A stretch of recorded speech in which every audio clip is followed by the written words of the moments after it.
எனக்கு அருமையான தேவனுடைய பிள்ளைகளே, இயேசு கிறிஸ்துவின் நாமத்தினால உங்களை திரும்பவும் வாழ்த்துகிறேன். என்னுடைய தோட்டத்திற்காக இந்த நாட்களிலும் நான் கடந்து வந்தேன். இந்த நாட்களிலும் கர்த்தர் என்னோட பேசின ஒரு காரியம், உணர்த்தின காரியம் என்ன தெரியுமாங்க? நான் ஆண்டவர்கிட்ட சொன்ன, ஆண்டவரே, என் தேசத்தில் ஒரு எழுப்புதலுக்காக நான் காத்திருக்கிறேன் அப்பா. எழுப்புதல் என் தேசத்தில் எப்பொழுது உண்டாகும் என்று சொல்லி நான் என் தேவனிடத்தில் கேட்கும் பொழுது அவர் எனக்கு உணர்த்தின காரியம், இந்த செடி பக்கத்தில் போப்பா அப்படின்னாரு. அப்போ அந்த செடி பக்கத்தில் நான் போன பொழுது இந்த செடியை பார்த்து ஒரு குத்து குத்து அப்படின்னாரு. ரெண்டாவது ஒரு அடி அடி அப்படின்னாங்க. ரெண்டாவது இந்த செடியை ஒரு கிள்ளி பாரு அப்படின்னாங்க. அந்த செடி ஒன்று ஏதாவது செய்கிறதா என்று சொல்லி பார்க்கும் பொழுது அந்த செடி நான் எப்படி அடித்தேனோ, எப்படி குத்துனேனோ, எப்படி கிள்ளுனேனோ அது ஒன்றுமே செய்யலை, அப்படியே தான் இருந்தது. எனக்கு அருமையான தேவனுடைய பிள்ளைகளே, இந்த செடியை பார்க்கும் பொழுது ரொம்ப சந்தோஷம். ஏன்னா இதுக்கு ஒரு விதை வைத்து ஒரு தோட்டத்தை திருத்தி விதை வைத்து தண்ணீர் பாய்ச்சி அதுங்க பாருங்க அப்படியே வளர்ந்துருக்கு. அதை நான் என்னதான் குத்தினாலும் என்னதான் அதை நான் கிள்ளுனாலும் அது ஒன்றுமே செய்யலை. இதே போல தான் ஒரு மனுஷன் கிறிஸ்துவுக்குள்ள அவன் பிறக்க வேண்டுங்க. மறுபடியும் அவன் கிறிஸ்துவுக்குள்ள அவன் பிறக்க வேண்டும். அப்போ சொன்ன பவுல் சொல்கிறாங்க, இதோ கிறிஸ்துவுடனே கூட நான் சிலுவையில் அறையப்பட்டேன், ஆயினும் பிழைத்திருக்கிறேன், இனி நான் அல்ல கிறிஸ்துவேனில் பிழைத்திருக்கிறார். பவுலை கொண்டு ஒரு எழுப்புதல் தேசத்தில் உண்டானது தெரியுமாங்க? இந்த வார்த்தையின் மூலமாக தாங்க.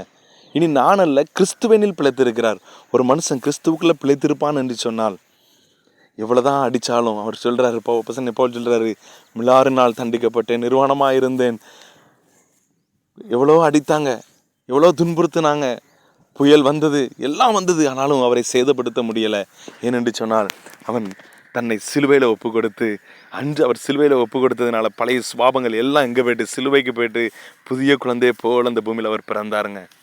அதான் ஆண்டவராக இயேசு கிறிஸ்துவும் ஒரு மனிதன்கிட்ட சொல்கிறாரு, நீ திரும்பவும் இந்த பூமியில் நீ பிறக்க வேண்டும் அப்படின்னு சொல்கிறாங்க.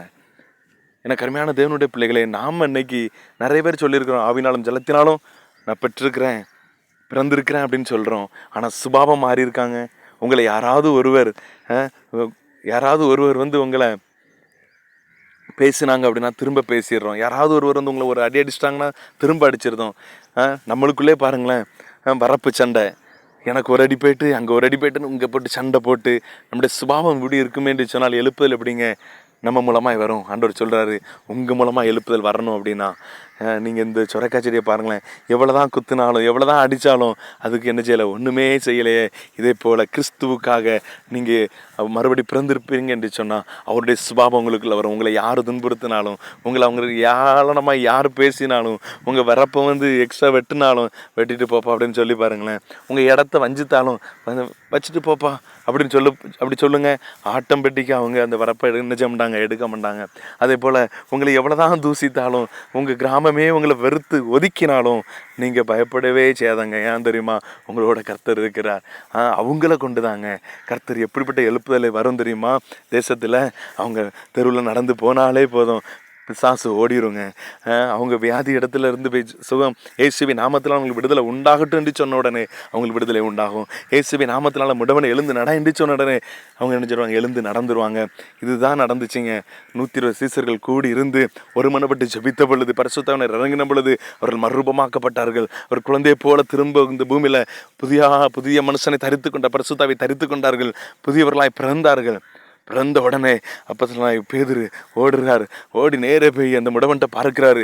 முடவன் அப்படி உற்று நோக்கி பார்க்குறான், ஏதாவது தருவாங்களோ அப்படின்னு சொல்லி. அவன் சொல்கிறான், பேதுரு சொல்கிறாரு, நீ நல்லா என்னை உற்று நோக்கி பாரு அப்படின்னு சொன்னோடனே, என் நசராகிய இயேசுவின் நாமத்தில் அவனை கட்டளை எடுக்கிறேன், நீ எழுந்து நட என்று சொன்ன உடனே அவன் எழுந்து நடக்கிறாங்க. எனக்கு அருமையான தேவனுடைய பிள்ளைகளே, நாமும் நம்மளை கொண்டு தான் அந்த எழுப்புதல் உண்டாகுங்க. வேறு எங்கேருந்து எழுப்புதல் உண்டாகுது? நீங்கள் கிறிஸ்துவை போல் மாறிட்டீங்கன்னா, இந்த பூமியில் மறுபடியும் நீங்கள் கிறிஸ்துவுக்குள்ளே பிறந்துட்டீங்க அப்படின்னா உங்களை கொண்டு தான் பெரிய காரியத்தை செய்ய போகிறாருங்க. நீங்கள் அந்த வேறு எதுவுமே கஷ்டம் இல்லைங்க. கிறிஸ்துவை போல் மாறுங்க, கிறிஸ்துவுக்குள்ளே பிறந்து பாருங்கள். உங்களை எவ்வளோ தான் இதே போல் எவ்வளோ தான் குத்தினாலும் எவ்வளோ தான் அடித்தாலும் நீங்கள் என்ன செய்யுங்க, அதுங்க திரும்ப எதுவுமே செய்யாதாங்க. தேவ சமூகத்தில் அமர்ந்து ஜெபிங்க, வேதத்தை வாசிங்க, அதன்படி நடங்க. வேத வசனத்தை வாசித்து அதன்படி நீங்கள் நடக்கும் பொழுது உங்களை கொண்டு தாங்க பெரிய எழுப்புதலை கர்த்தர் செய்ய போகிறாரு. நீங்கள் இன்னைக்கு ஒருவேளை நீங்கள் பரிசுத்த அபிஷேகத்தை பெற்றிருக்கலாம், ஞானஸ்தானத்தை எடுத்துருக்கலாம், என்னன்னாலும் நீங்கள் பண்ணியிருக்கலாம், இல்லை நீங்கள் தான தர்மம் பண்ணலாம், ஏழைகளுக்கு என்னன்னாலும் நீங்கள் செஞ்சுருக்கலாம். ஆனால் நீங்கள் மறுபடியும் கிறிஸ்துவுக்குள்ள நீங்கள் பிறக்கலை அப்படின்னா உங்களை கொண்டு கர்த்தர் செய்ய முடியாதுங்க. இந்த நாட்களிலும் கர்த்தரை தான் விரும்புகிறாரு. எனக்காக என்னை போல வாழ்கிற பிள்ளைங்க இந்த பூமியில் அவரை நோக்கி பார்க்கிறாரு.